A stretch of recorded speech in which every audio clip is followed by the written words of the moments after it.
কখনো বিবাহিত পুরুষদেরকে বিয়ে করতে যাবেন না। বিবাহিত পুরুষরা যখন আরেকটা বিয়ের প্রলোভন দেখায়, আমরা মেয়েরা খুব চট করে সেটা বিশ্বাস করে ফেলি। সত্যিই বুঝি মানুষটা খুব কষ্টে থাকে, আমি এই মানুষটাকে অনেক সুখ দিব।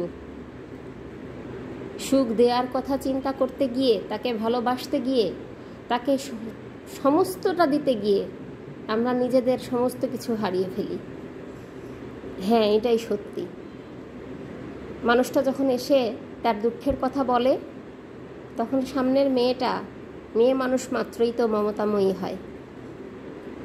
মমতায় ভরা তাদের মন।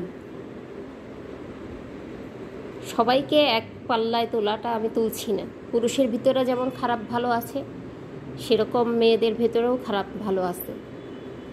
তো সেজন্যই বলছি, যখন পুরুষটা এসে তাদের দুঃখের কথা বলে না, তখন মনে হয় যে তাদেরকে বিশ্বাস করাটা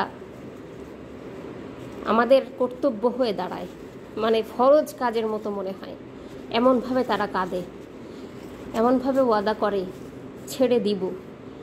যতক্ষণ না ছেড়ে দেয় আরেকটাকে, ততক্ষণ পর্যন্ত তার সাথে কোনো বন্ধনে জড়ানোটাই ঠিক না, একেবারেই না। নিজের জীবন তো ধ্বংস হয়, মানে নিজের জীবনের সমস্যাটা দিতে গিয়ে আমরা আমাদের আত্মীয় স্বজন, বন্ধু বান্ধব সমস্ত কিছু হারিয়ে ফেলি শুধু একটা ভুল মানুষকে নিজের জীবনে প্রাধান্য দেওয়ার জন্য। কোনো বিবাহিত পুরুষ না, আর যাই হোক, পৃথিবীতে অনেক মানুষ আছে যারা একা আছেন, তাদেরকে খুঁজে নেন, অথবা আপনার ভাগ্যে যেটা আছে সেটা হবেই। কিন্তু জেনে শুনে বিবাহিত কোনো লোকের ফাঁদে পা দিবেন না। জেনে শুনে, যেমন আমরা নোংরা বা ময়লা জিনিস খাবো না। 2 নম্বর জিনিস কেন?